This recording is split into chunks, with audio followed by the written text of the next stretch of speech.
Class में हम लोगों ने पढ़ा था बंगाल शैली, और बंगाल शैली का उद्भव क्यों हुआ, किन कारणों से हुआ, ये बताते हुए आगे बढ़ेंगे। और ईवी हैवेल ने इसमें अपना पूरा सहयोग प्रदान किया था कि ताकि हम भारतीय लोग अपनी एक शैली को जन्म दे सकें, और जन्म देने के बाद उस शैली को संबोधित किया बंगाल शैली के नाम से। और सहयोग उनका किसने किया था, तो अवनींद्रनाथ टैगोर ने। टीजीटी में क्वेश्चन पूछता है कि बंगाल शैली को किसने सहयोग प्रदान किया, तो सहयोग प्रदान करने में ईवी हैवेल का नाम न लेके आप तब लेंगे अवनींद्रनाथ टैगोर। और अगर पूछता है बंगाल शैली की स्थापना किसने की थी या इसे जन्म किसने दिया, तो ईवी हैवेल और अवनींद्रनाथ टैगोर दोनों ने।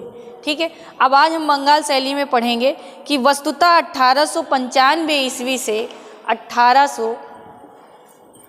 1895 ईस्वी से यानी 1895 ईस्वी से 1920 ईस्वी तक यानी इस समय तक यह एक निश्चित क्षेत्र में फैल चुकी थी। यह एक निश्चित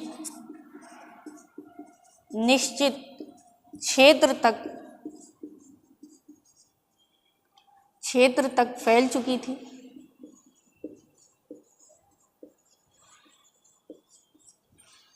यानी इसका लोगों के बीच में एक स्थान आ गया था और अपने एक निश्चित क्षेत्र में इसने फैलाव कर लिया था, लोग जानने लगे थे।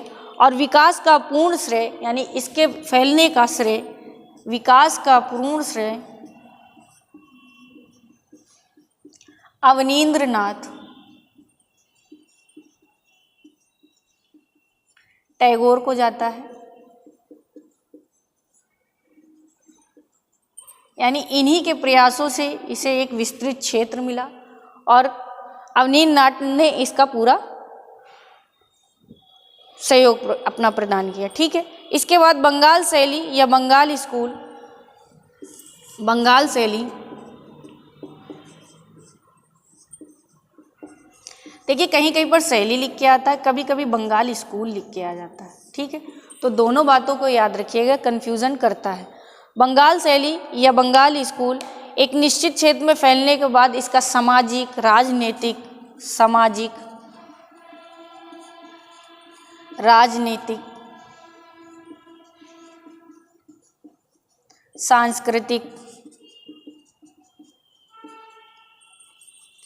सांस्कृतिक,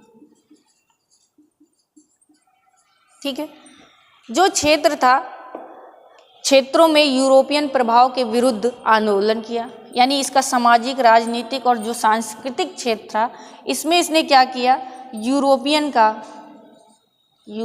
का पूर्ण विरोध किया।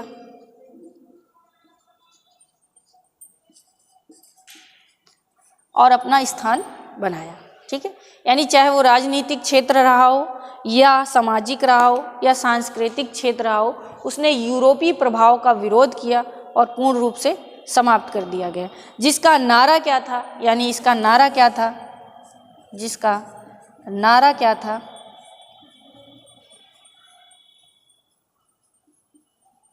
इसका नारा ये था कि भारत की तरफ लौटो, यानी भारतीयों की ओर पुनः लौटो, भारतीयों की ओर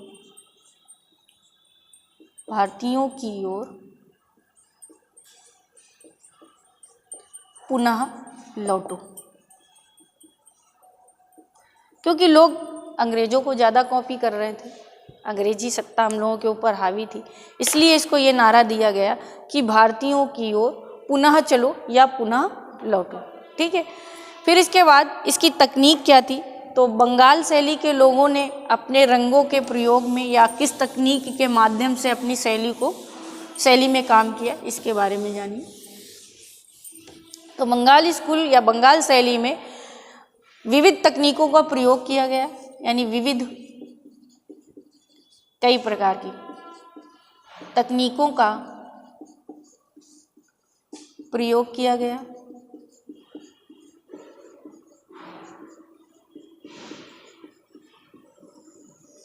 तकनीकी क्या क्या थी, तो इसमें जल रंग, टेम्परा रंग, जल रंग,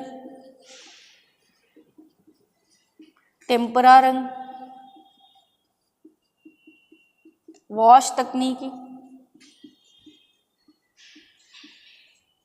आदि का प्रयोग किया। ठीक है, यानी इतने रंगों के बारे में जानते थे और इतने रंगों के बारे में प्रयोग किया। ठीक है, बंगाल स्कूल का या बंगाल शैली का पूर्ण कार्य ये था कि यूरोपी हो, चाहे जापानी हो, चाहे मुगल हो, इन सब के प्रभावों को स्वीकार भी उसने किया और अपने आप को आगे भी बढ़ाया। ठीक है, अब इसके बाद जब इस संस्था की स्थापना हुई तो इसके बाद एक संस्था और आई, द ओरिएंटल ऑफ आर्ट, है ना, क्योंकि उसने बंगाल शैली के जस्ट बाद कार्य चालू किया जिसमें कलाकारों ने कार्य किया। तो the Indian society of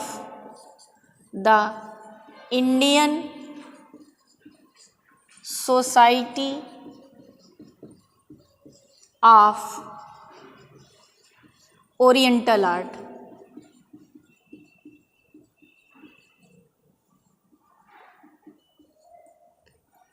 Bengal शैली के जस्ट बाद इस ओरिएंटल आर्ट की स्थापना हुई। ठीक है, आर्ट कह लीजिए या आर्ट्स भी लिख सकते हैं। ठीक है, तो इसकी स्थापना कब हुई? तो इसकी स्थापना हुई थी सन 1907 में। इसकी स्थापना 1907 ईस्वी में हुई। ठीक है, इस संस्था ने कलाकारों को कार्य करने का एक नवीन अनुभव प्रदान किया। तो जॉन वुडरॉफ और सिस्टर निवेदिता के प्रोत्साहन से, किसके? तो जॉन वुडरॉफ और सिस्टर निवेदिता के सहयोग से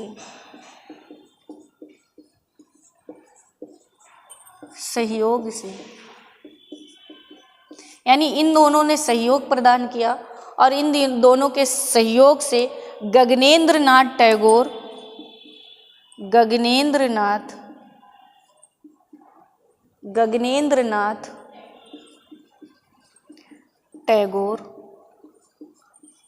और अवनींद्रनाथ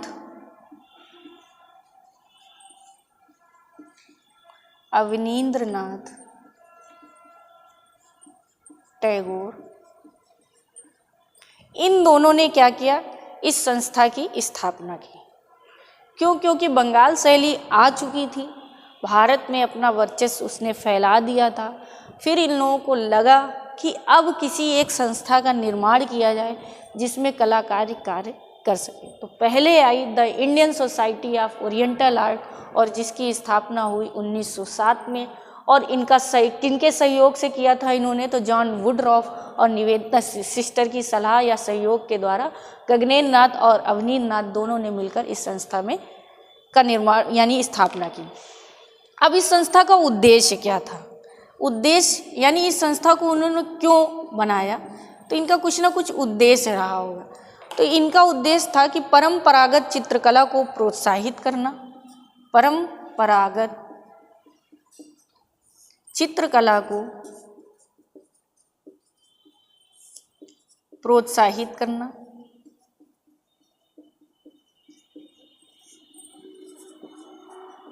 यानी ये चाहते थे कि जो हमारी परंपरागत कला है वो जीवित रहे, ताकि हम इस संस्था का अगर स्थापना कर देंगे तो कहीं ना कहीं हमारे कलाकार अपनी जो परंपरा को है उसे जीवित रख पाएंगे।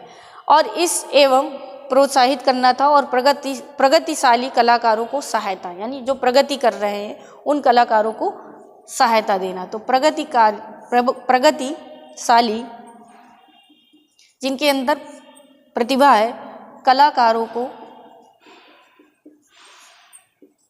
सहयोग प्रदान करना।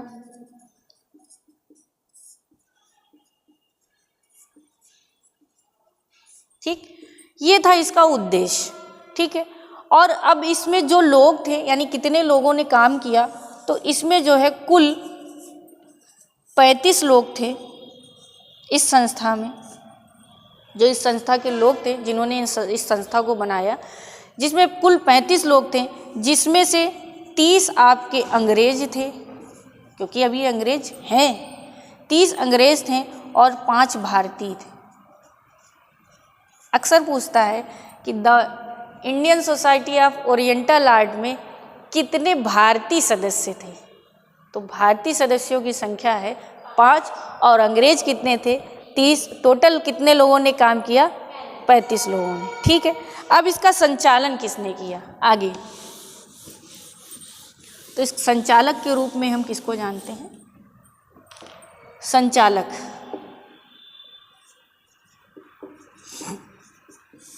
बहुत ध्यान से इस टॉपिक को पढ़िए। तो लॉर्ड किचनर इसके संचालक थे, क्योंकि अब ये समूह बन गया तो इसको कोई संचालित भी तो करेगा। तो लॉर्ड किचनर संचालक थे, जिन्होंने 1919 ईस्वी में, यानी सन 1919 ईस्वी में इस संस्था से एक रूपम नामक, 1919 में इस संस्था से रूपम नामक पत्रिका को प्रकाशित किया। रूपम नामक पत्रिका को प्रकाशित किया। अक्सर पूछता है रूपम नामक पत्रिका किसने प्रकाशित की, तो लॉर्ड किचनर के द्वारा 1919 में की गई थी। किस संस्था से, तो the Indian society of oriental art के द्वारा। अब हम अपनी नेक्स्ट क्लास में पढ़ेंगे अवनींद्रनाथ को। ठीक है, आप आगे से आप इतने जो भी आर्टिस्ट थे कौन क्या किया उसके बारे में जानें।